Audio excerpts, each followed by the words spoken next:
ఎటువంటి సాసులు లేకుండా చికెన్ ఫ్రైడ్ రైస్ రెసిపీ చూసేద్దాము. పావు కేజీ దాకా బోన్లెస్ చికెన్లో టేస్టీ తగినంత సాల్ట్, పావు టేబుల్ స్పూన్ కారం, పావు టేబుల్ స్పూన్ ధనియాల పొడి, చిటికడంతా గరం మసాలా, అలాగే చిటికడంతా పసుపు వేసుకోండి. దీంట్లోనే పావు టేబుల్ స్పూన్ దాకా అల్లం వెల్లుల్లి పేస్ట్, అలాగే ఒక టేబుల్ స్పూన్ దాకా కార్న్ఫ్లోర్ పిండి వేసుకొని మిక్స్ చేసుకొని ఒక అరగంట పాటు పక్కన పెట్టేసుకొని ఆయిల్లోకి వేసుకొని మంచి రంగు వచ్చేదాకా వేయించేసేసుకొని వేరొక ప్లేట్లోకి తీసుకోండి. వేరొక బాండీలో ఒక టేబుల్ స్పూన్ దాకా నూనెను వేసుకొని 3 నుంచి 4 కోడిగుడ్ల దాకా పగలగొట్టి దీంట్లోకి వేసుకోండి.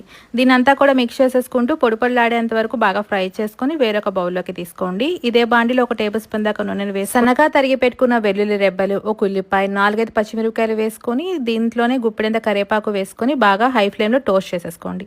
తర్వాత కోడిగుడ్డు మిశ్రమం మరియు చికెన్ అంతా కూడా వేసుకొని మిక్స్ చేసుకున్నాక ఒక కప్ దాకా రైస్ని అంటే ఉడికించుకున్న రైస్ని దీంట్లోకి వేసుకోండి. అలాగే టేస్ట్కి తగినంత సాల్ట్, ఒక టేబుల్ స్పూన్ కారం, పావు టేబుల్ స్పూన్ పసుపు వేసేసుకొని బాగా మిక్స్ చేసేసుకొని వేడివేడిగా సర్వ్ చేసుకుంటే చాలా బాగుంటుంది.